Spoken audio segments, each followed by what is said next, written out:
University మంచి భవిష్యత్తు కోసం తెలుగు విద్యార్థులు ఇష్టపడే యూనివర్సిటీ.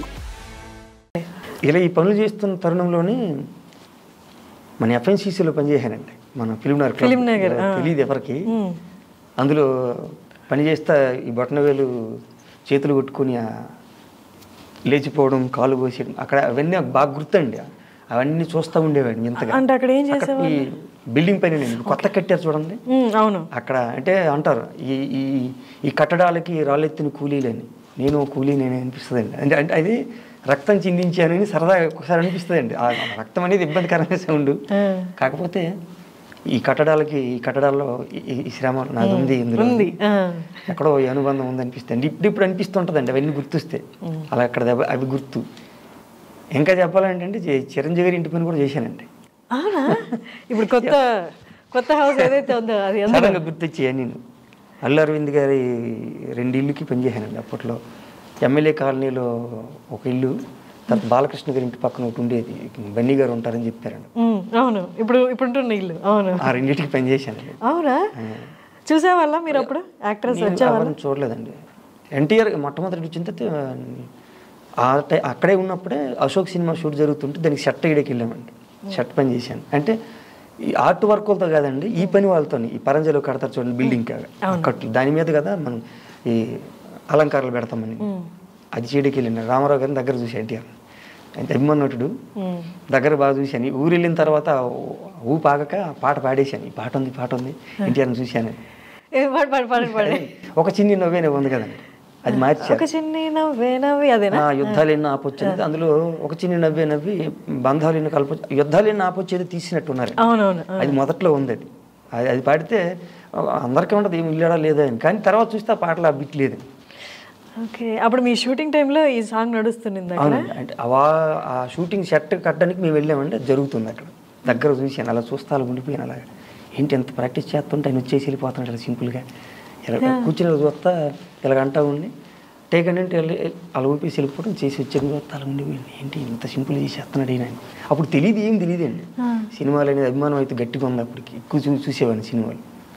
ఇష్టమైనట్టు దగ్గరగా ఉంటే అలా చూసుకుని అలా ఉండిపోయాను. చిరంజీవి గారిని చూసారా వాళ్ళ ఇల్లు కట్టేటప్పుడు? అప్పుడు చూడలేదు, తర్వాత చూశాను. ఎలక్షన్స్ అప్పుడు చూడడానికి అందరూ బయట జనం వెళ్ళినట్టు నేను వెళ్ళినప్పుడు సినిమాలకు సంబంధం లేదండి, వెళ్ళి చూశాను. చిరంజీవి గారు అప్పుడు మంచి ఊపు ఉందండి. ప్రజారాజ్యం పార్టీ ఉన్నట్టున్నాయి. ఆ ప్రచారం జరుగుతున్నట్టుందండి, వస్తారని. అప్పుడు ఆయన లిఫ్ట్లో వెళ్ళిపోతున్నారు. అటు వెళ్తున్నారంటే పరిగెట్టి వెళ్ళాను. అలాగే ఆయన లిఫ్ట్ వెళ్ళిపోతుంది, ఎలా చూశానండి. అలా తర్వాత బయటకు వచ్చాను. బాలకృష్ణ గారు కారు దిగి ఇలా ఊపుకుని వస్తూ ఉంటే అడవిడి మొత్తం అంతా సైలెంట్ అయిపోయింది. ఇలా చూశాను. అక్కడ బయట నుంచి చూశానండి రామనాయుడు గారిది ఆ మండపం చూడండి, కళా మండపం. ఆ బయట అప్పుడు చిరంజీవి గారు చూసిన తర్వాత వచ్చానండి. బాలకృష్ణ గారు వస్తుంటే పరిగెట్టి వెళ్ళాను. మళ్ళీ వెళ్ళిపోతారేమో గోడ పక్కన వెళ్ళి చూశాను. అవి గుర్తు నాకు బాగా.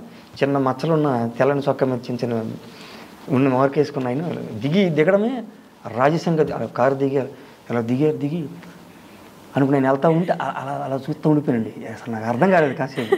చివరికి ఇక్కడ తెచ్చి తోసాడు దేవుడు. అది కోరిక అయిద్దని కాదండి.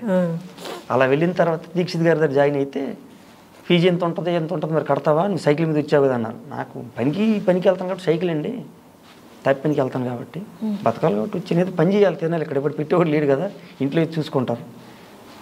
పని చేస్తాను కాబట్టి సైకిలే ఉంటుంది కానీ నాకు బళ్ళు వస్తాయా ఈ కూలి పనికి వెళ్ళేవాడికి అనండి. అలాంటి పనికి వెళ్తే ఆ పని బండి మీద వెళ్తాను, ఇక్కడ ఈ పని కాబట్టి ఈ పని మీద వెళ్తాను, దానికి లెక్క ఇవ్వకండి, నేను చదువుకొని వచ్చాను చెప్పండి అన్నాను. అయితే ఇంకో బ్యాచ్కి జాయిన్ అవ్వచ్చుగా అన్నారండి నన్ను చూసి. దీక్ష సారీ నాకు తెలీదు, అంటే ఏం జాయిన్ అవ్వడానికి యాక్టింగ్ కోర్స్ అండి బ్యాచ్. ఎక్కడో తెలియకుండా చిన్నప్పటి నుంచి సెంటిమెంట్లు కూడా ఉండిపోయి 2007 సంవత్సరం మొత్తం కూడితే 9, ఇది 9వ బ్యాచ్ అనౌన్స్ చేశారు. ఇది మనకైతే కలిసి వచ్చేలాగా ఉంది. దీన్ని ఎట్టి పరిస్థితి వదలొద్దు అనుకుని నేను ఫిక్స్ అండి. దీక్షిత్ గారు తర్వాత మాట్లాడారు, ముందు ధనరాజు గారు ఉన్నారు, తర్వాత జాయిన్ అవ్వచ్చు కదండి మీరు అన్నారు. అలాగేనండి అక్కడ ఏది ఉంటుంది కదండి ఒకసారి చూపిస్తాను ఇవ్వండి అంటే డీడీకి చెప్పారండి. పట్టుకొచ్చి డీడీ కట్టేసి వచ్చానండి. ఆయన చూస్తున్నాడు, ఈ మనిషి ఏంటి చెబితే అన్నాడు, మళ్ళీ ఇచ్చాడు, వదలట్లేదండి. అక్కడ అయిపోయిన తర్వాత సెలక్షన్ జరుగుతుంటే 8 ఏళ్ళకి ముఖ్యమండి సినిమా అవకాశం వచ్చేస్తుంది అన్నట్టు ఫీలింగ్లు తెలియదు కదండి ఏం జరుగుద్దో. ఇందులో సెలెక్ట్ అయిపోవాలి. అన్నపూర్ణలో సెలక్షన్స్ జరుగుతుంది, మీరు రండి అని ఫోన్ చేశారండి. గొంతులు వేసానండి లోపల పరిగెట్టి వెళ్ళాను. అయిపోయింది, మీకు చెబుతామండి అన్నారు. అప్పుడు దీక్షిత్ గారిని చూశానండి. అలాగే ఆయన ఎవరో గుర్తుపట్టలేదు, అందరూ గుర్తుపెట్టారు సినిమాల్లో ఆయన ఉన్నారు సినిమా యాక్టర్, నేను గుర్తుపట్టలేదండి. అలా వచ్చిన తర్వాత ఆడిషన్స్ అయిపోయినాయి, సెలక్షన్స్ చూశారు, మాట్లాడించారు, అయిపోయింది. కాల్ వచ్చిందండి, మీరు జాయిన్ అవ్వండి. వచ్చేసి ఆయన దగ్గర పడిన తర్వాత కోర్స్ అయిపోయింది, ఇంటికి వెళ్ళిపోతా. నాకు యాక్టింగ్ ఏదో నేర్పేమన్నారంటే నాకేం తెలియట్లేదు. నేను ఇప్పుడు వెళ్ళి ఏం చేయాలంటే బయటికి వెళ్ళి ఆయనకి దీక్షిత్ గారికి మళ్ళీ ఫోన్ కొట్టానండి. నెంబర్ ఇచ్చారు, కాయిన్ బాక్స్లో వేసి ఫోన్ చేశానండి. కృష్ణకాంత్ పార్క్ పక్కన, సాయిబాబు గారి గుడి పక్కన నుంచి. ఎక్కడున్నావు అబ్బాయి అన్నారు. ఇక్కడే పార్క్ దగ్గర ఉన్నానండి అన్న. ఎలా ఒకసారి ఇంటికి రా అన్నారు. మరి నాకు తోవ తెలదు కదా అన్నాను. ఇంత దారి చెప్తాను వచ్చి అని ఆయన ఫోన్ చేస్తూ ఉంటే మధ్య మధ్య దారి చెప్పారండి. వెళ్ళాను. అదే మొదటి రోజు అండి. ఆయన ఇక్కడ నుంచి వెళ్ళిపోయేంత వరకు చనిపోయారు గురుగారు. ఎనంటే ఉన్నానండి. 12 ఏళ్ళు ఆయనతో సంసారమే. అది నాకు తెలియకుండా ఏదో చెప్పిందండి. అంటే అందరికీ మంచి మనసే ఉంటుంది పుట్టిన తర్వాత. అది కొనసాగడానికి కొన్ని కారణాలు దోహదపడతాయండి. ఆ కారణం ఈయన అయ్యి ఉంటాడేమో ఈ వృత్తిలోకి రావడానికి, ఈయన ద్వారా అది నాకు జరగడానికి, ఆయన నాకేం చెప్పాలో చెప్పి వెళ్ళిపోవడానికి ఆయన రుణం తీసుకుని వెళ్ళిపోయి అనిపిస్తుంది ఆలోచిస్తే. వెళ్ళిపోయినప్పుడు ఏమనిపించలేదు, కానీ గురువుగారు గుర్తొచ్చిన ప్రతిసారి గుండు బరిగిపోయి కళ్ళం నీళ్ళు వచ్చేది. ఆయన లేకపోతే నాకు అలాంటి మనిషి ఎక్కడ దొరికేవాడని. ఇప్పుడు అందరం ఒంటరి వాళ్ళం అయిపోయామండి. పెద్ద సంస్థ అయింది. ఆ ఇంట్లో చేయి కడగనోడు లేడు, తిన్నోడు లేడు. గుండు బరువు తెలిపారు మాస్టర్. ఆయన ఏ సంస్కారం అంతా మీకు సమయంలో వేసారో నాకు అక్షర బీజం, కానీ గురుదేవుడు అని చెప్పడానికి అర్హత ఉన్న మనిషి. మీరు ఏడుస్తుండే నా కంట్లో నీళ్ళు వస్తున్నాయి. ఇలాంటి ఎప్పుడు గుర్తురాదండి. ఇలాంటి ఎందుకు కనెక్ట్ అయింది ఈ టైంలో. కానీ ఇక్కడ రావడానికి కారణం ఏంటంటే అలాగండి. అక్కడికి వచ్చిన తర్వాత ఆయన దగ్గర చదువుకున్నాక నాటకాలు ఇంపార్టెంట్ అబ్బాయి, నువ్వు డైరెక్టర్ అవ్వాలి. డైరెక్టర్ అవ్వాలి, నేను యాక్టర్ని అవుతానంటే బలవంత పెట్టారు. చదువు బాగానే ఉంది, నీకు అన్నీ ఉన్నాయి కదా, బాగా చదివానండి.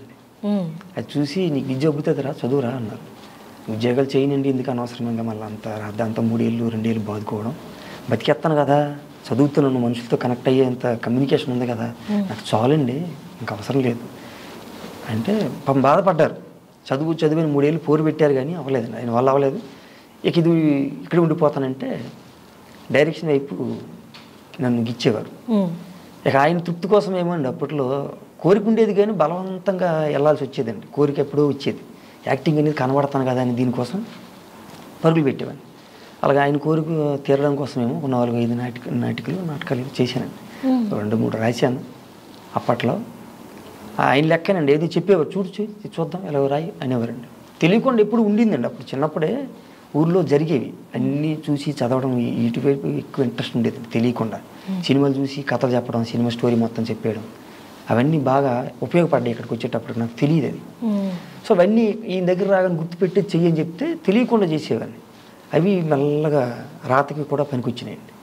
ఆయన దగ్గర నేర్చుకున్న మొదటి డైలాగ్ కానీ పద్యం అసలు ఏం గుర్తులేవండి. ఆయన అసలు వింతండి, నాకు ఆయన క్లాస్ చెప్పడం కొద్ది కునుకొచ్చేసేది. లోపల అనకూడదు, ఓకే ఓపెన్ అంటే ఆ గురువు పట్ల శిష్యుడికి అనుబంధంతో మాట్లాడవచ్చు. నేను ఆయన రాగానే కునుకొచ్చి ఈ ముసలుడు వచ్చాడేటర్ బాబు అనుకునేవాడిని నేను. నిజం, ఆయన ఇప్పుడు సినిమా యాక్టర్ అని కూడా నాకు తెలదండి. వస్తుంటే అనుకునేవాడిని. ఇంక భరద్వాజ్ మాస్టర్ అని ఉండేవారండి, ఆయన వస్తే అలర్ట్ అయ్యేదండి, కునుకొచ్చిన లేచి కూర్చునేవాడిని. ఎందుకు తెలియదు. కానీ గమ్మత్తు ఏంటంటే దీక్షిత్ గారు లేకపోతే నాకేమి లేదనేది మనసుకి క్లియర్ అయిపోయిందండి. అది ఎక్కడ మళ్ళీ ఆయనకి లాక్ అయ్యానో తెలియదండి. ఆయనంటే అలా ఉండిపోయింది. ఎందుకు ఎక్కువ ప్రేమ తెలియదు, ఆయనంటే ఎక్కువ నమ్మకం. ప్రేమ అనే మాట వేరే వద్దేమో.